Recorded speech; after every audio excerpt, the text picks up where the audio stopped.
नमस्कार साथियों, नए दिन की नई शुरुआत एक नए ब्लॉग के साथ। और आज का ब्लॉग उस बिंदु से आरंभ होता है जहां पिछली बार बात अधूरी रह गई थी। जी हाँ, मैं बात कर रहा हूं बेड़ू पाको बारो मासा गाने की। पिछले ब्लॉग में मैंने आपको बताया था कि किस प्रकार से ये गीत रचा गया, इसका संगीत तैयार हुआ, किस प्रकार से इसका मंचन हुआ और कैसे धीरे धीरे ये लोकप्रियता के पायदानों पर चढ़ता हुआ अंतर्राष्ट्रीय फलक पर उत्तराखंड की एक पहचान बन गया। उसी ब्लॉग में मैंने एक प्रश्न उठाया था कि बेड़ू पाको बारो मासा का क्या अर्थ है। क्या वाकई बेड़ू का फल 12 महीने पकता है, जबकि हकीकत में ऐसा नहीं होता है। तो फिर गीतकार ने ये बात क्यों कही कि बेड़ू पाको बारो मासा। इस बात पर मनन करने से पहले ये जरूरी कि हम समग्र रूप में इस गीत के अर्थों को समझें। इस गीत के कई अंतरे ऐसे हैं जो कि आरंभ में नहीं थे। बाद के गीतकारों ने इसमें अपनी सुविधा के अनुसार या गीत में एक नयापन लाने के लिए जोड़ दिए गए। गीत में कई अंतरे ऐसे हैं जो कि अब सुनने में नहीं आते हैं। जैसे एक अंतरा जो कि दिल को छू जाने वाला है, वो पता नहीं क्यों भुला दिया गया। प्रेम की जो गहराई है वो इस अंतरे में व्यक्त होती है। अंतरा है तेरी खूटी कान बोड़ो ओनेरण मेरी खूटी पीड़ा मेरी छैला मेरा हियो भरी ओछो जैसा नैनीताल। अब इस गीत का अर्थ समझिए कि प्रेम की गहराई कितनी ज्यादा है कि प्रेमी या प्रेमिका एक दूसरे से कह रहे हैं कि अगर तेरे पैरों में कांटा चुभता है तो उस कांटे की चुभन मुझे अपने पैरों में महसूस होती है। और उसका जो दर्द है वो इतना है जैसे कि बरसात में नैनीताल की झील पानी से लबालब हो जाती है। उस दर्द को महसूस करते हुए मेरा दिल भी दर्द से भर उठता है। क्यों? बेड़ू पाको बारो मासा का जो मूल संस्करण है उसमें शब्द कुछ अलग प्रकार के हैं। जैसे उसका एक अंतरा है रूणा भूणा दिन आया हुनेरण कोजा में रमेता, यानी कि रूणा भूणा का मतलब है उदासी भरे दिन आगे हैं।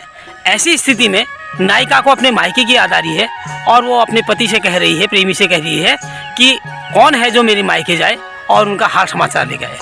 लेकिन आजकल जो गाने चल रहे हैं उनमें कहा जाता है कि रूणा भूणा दिन आया पूजा मेरी मेहता, यानी कि मुझे मायके पहुंचाओ।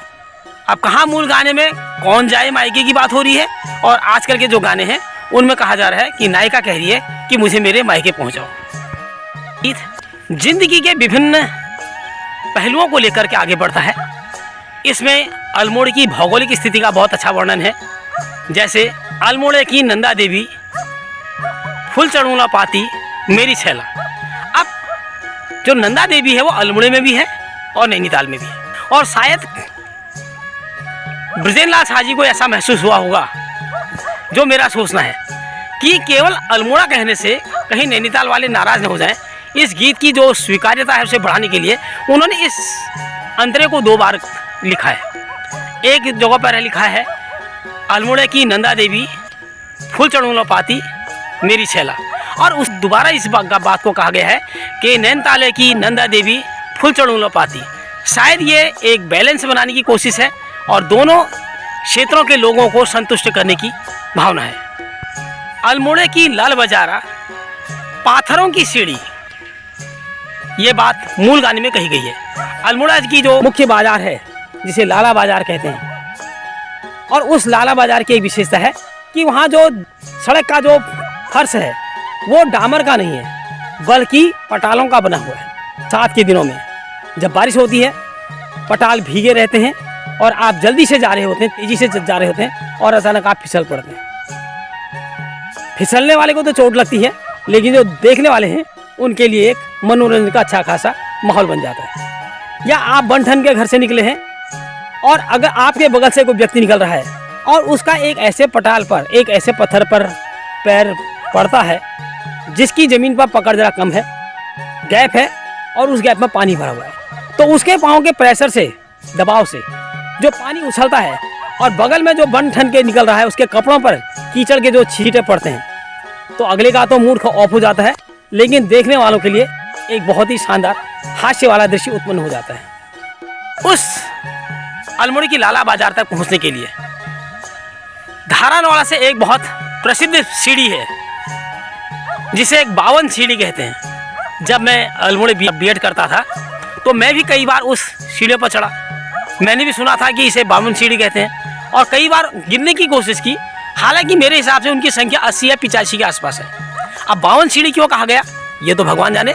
इसी प्रकार से चौखान पाटा जहाँ पर गांधी चौक है वहाँ से भी लाला बाजार जाने के लिए सीढ़ी वाला रास्ता है। खेम सिंह मोहन सिंह रौतेला की दुकान के ठीक सामने से एक हल्की फुल्की सीढ़ी है जहाँ पर लोहे का शेर है। अगर भी सीढ़ियाँ हैं, शाहजी ने अल्मोड़े की भौगोलिक स्थिति को प्रस्तुत किया है कि अल्मोड़े की लाल बाजारा पाथरों की सीढ़ी। मूल गाना जो है उसमें पाथरों की सीढ़ी कहा गया है, लेकिन बाद में कुछ गीतकारों ने उस पाथरों की सीढ़ी को लाल माटे की सीढ़ी कह दिया, जो कि निश्चित रूप से गलत है, क्योंकि अल्मोड़े में लाल मिट्टी से बनी हुई कहीं पर कोई सीढ़ी नहीं है और अल्मोड़ा की जो भौगोलिक परिस्थितियाँ हैं उनमें कहीं आसपास में लाल मिट्टी वाला कोई क्षेत्र नहीं है। अब जिसने ये लाल माटे की सीढ़ी कहा, हो सकता है उसने लाल बाजारा के साथ तारतम्य बैठाने के लिए बात कह दी हो। और एक हल्का फुल्का हास्य उत्पन्न करने के लिए एक अंतरा और लिखा गया है इसमें, अफू खानी पान सुपारी मके दीनी बीड़ी। आप इसका अर्थ समझ सकते हैं। जो मैं आपको व्याख्या कर रहा हूँ ये मेरे अपने मन की व्याख्या है, आप इससे सहमत हो कोई ज़रूरी नहीं है। मेरे हिसाब से क्या है कि जब यह गीत लिखा गया उन दिनों हमारा जो पर्वतीय क्षेत्र का जो अभिजात्य वर्ग था, खाता पीता जो समाज था, उसमें पान और सुपारी खाने का फैशन था। मुझे मेरे बचपन की अच्छी तरह से याद है कि मेरे पिताजी को भी पान खाने का बहुत शौक था और सुपारी खाने का। एक दक्षिणी सुपारी कहते हैं जो काले रंग की होती है, कॉफ़ी कलर की। उसके वो घर से बाहर निकलते समय 4-5 सुपारियों को तोड़ करके 8-10 टुकड़े बना लेते, जेब में रखते थे और कुछ कभी ना कभी चबाते रहते थे। और जब भी उनका कोई मित्र मिलता था 1-2 टुकड़े उसे भी देते थे। उन दिनों सामने वाले के प्रति अपना लगाव और सम्मान व्यक्त करने का ये बहुत बड़ा तरीका था कि आप उसे पान, बीड़ी या सिगरेट ऑफर करें। तो ऐसे ही जब गांव में काम चलता है तो मजदूर वर्ग होता है, उसके खाने पीने की व्यवस्था होती है, क्योंकि अगर लंच टाइम में वो अपने गांव जाएगा खाने के लिए तो समय बहुत लगेगा। तो ऐसी स्थिति में काम ज़्यादा नहीं हो पाएगा। तो जिसके घर में काम होता है वो उनके दिन के भोजन की व्यवस्था, चाय पानी की व्यवस्था और बीच बीच में थकान को दूर करने के लिए बीड़ी की व्यवस्था करता है। अब जो मालिक वर्ग है वो सामने खड़ा हुआ काम देख रहा है और पान खा रहा है। तो मजदूर के अंदर शायद ये कोई कुंठा रहती होगी कि अपना तो पान सुपारी खा रहे हैं और मुझे पीने के लिए बीड़ी देखिए। लेकिन साथ ही साथ ये लाइन गीत में एक मधुर हास्य भी उत्पन्न करती है। अब बात आई मुख्य बिंदु की कि बेड़ू पाको 12 मासा, कि बेड़ू का फल 12 महीने पकता तो है नहीं, तो फिर ऐसा क्यों कहा गया। मैंने काफ़ी अध्ययन करने की कोशिश की। इसका केवल एक जगह पर मुझे तार्किक उत्तर मिला। कुमाऊनी भाषा के मूर्धन्य साहित्यकार, दूध बोली पत्रिका के संस्थापक संपादक स्वर्गीय श्री मथुरा दत्त मटपाल जी ने इसकी बहुत तार्किक व्याख्या की है। उन्होंने कहा है कि जो 12 मासा है वो 12 मासा का अर्थ 12 महीने से नहीं है। दरअसल वो 12 मासा नहीं है, वो 12 मास है, 12 मास है। अब 12 मास क्या हुआ? 12 शब्द अलग है। हमारी पहाड़ी भाषा में 12 का मतलब होता है किसी चीज़ का परहेज करना या त्यागना। जैसे गांव में या घरों में कोई महिला जब किसी शिशु को जन्म देती है तो उसके लिए खान पान में कुछ चीज़ों का त्याग कराया जाता है। तो कहते हैं कि उसे 12 कर रखा है कि जैसे मसालेदार चीज़ें नहीं खानी है, खट्टी चीज़ें नहीं खानी है, ठंडी तासीर वाली चीज़ें नहीं खानी है। क्यों? क्योंकि उसका असर उसके दूध पर पड़ता है और उस दूध का असर शिशु के शरीर पर पड़ता है। इसी प्रकार से कई सामाजिक घटनाएं होती हैं। कई अवसर ऐसे होते हैं जैसे सूतक हो गया, नातक हो गया, इनमें खान पान के लिए कई सब्जियां होगी, कई दालें होंगी, मसाले, उनका प्रतिबंध किया जाता है, तो उसे भी बारना कहा जाता है। इसके अलावा सामाजिक जीवन में, हमारे सामाजिक जीवन में भी कुछ महीने ऐसे होते हैं जिनमें हम थोड़ा परहेज करते हैं, जैसे भादो, चैत और पूस। खासकर जब शादियां होती हैं तो शादी के बाद जो पहला भादो आता है उसमें क्या करते हैं कि नवविवाहिता को मायके भेजा जाता है, ये मान करके कि ये जो भादो का जो काला महीना है ये इसके पति के लिए, ये इसके सास ससुर के लिए, ससुराल वालों के लिए अच्छा नहीं। उसी प्रकार आजकल जो शादियां हो रही हैं इन नवविवाहिताओं के लिए जो काला महीना होगा वो पूस का होगा। पूस के महीने में वो नवविवाहिताएं अपने मायके जाती हैं। इसी प्रकार से फागुन में शादियां होती हैं, तो उसके बाद चैत का महीना आता है। चैत के महीने को भी अच्छा नहीं माना जाता है नवविवाहिता के लिए ससुराल में रहना, उसे मायके भी जाता है। हालांकि आजकल ये व्यवस्था नहीं है, क्योंकि व्यस्तताएं बहुत बढ़ गई हैं, लोगों के विचार बदल गए हैं, लेकिन फिर भी कहीं ना कहीं एक वहम रहता है। तो पूरा महीना न सही 15 दिन, हफ्ते या 3 दिन इस चीज़ को एक परंपरा के रूप में निभाया जाता है। मथुरा दत्त मठपाल जी का कहना है कि इन महीनों को भी बारा जाता है। इन काले महीनों को, जिन्हों हम सामान्य रूप से काला महीना कहते हैं, इन काले महीनों को भी 12 महीना कहते हैं कि इन महीनों का परित्याग किया जाता है, इनमें तज है। बेड़ू का जो फल है वो भादों के महीने पकता है।